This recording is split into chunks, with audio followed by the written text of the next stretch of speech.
C'est dans un petit hangar à Sichazel que Mathieu, gérant d'entreprise dans l'événementiel, spécialisé dans les effets spéciaux en tout genre, prépare les spectacles de demain. Alors je vais vous montrer comment on pilote la flotte de drones.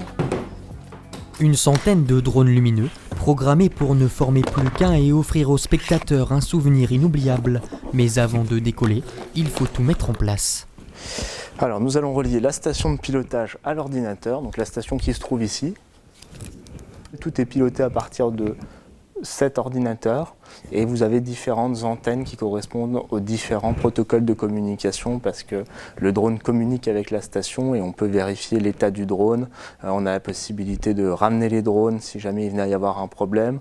On a la possibilité de faire des coupures moteurs sur les drones. Avec un poids de 300 grammes et la liberté de choisir entre plus de 16 millions de couleurs, le champ des possibles est presque infini. Formes, logos, animaux, la créativité est de mise.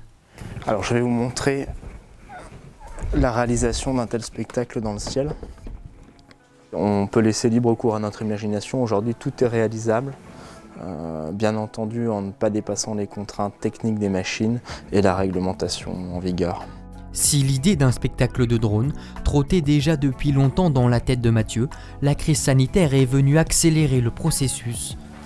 Alors qu'est-ce que ça donne ? Un vrai coup de poker pour lui et son père, quand le prix d'un seul de ces engins peut s'élever jusqu'à 2000 €. On avait d'autres perspectives au niveau international qui s'ouvraient pour nous et malheureusement la Covid nous a arrêtés dans notre élan. Nous n'avons pratiquement plus de travail à l'heure où je vous parle. On avait des dizaines de feux qui étaient programmés pour le 13-14 juillet et aujourd'hui on se retrouve avec même pas une dizaine de feux. Donc c'est très compliqué et justement cette arrivée de drones va nous permettre de rebondir. C'est vraiment très joli.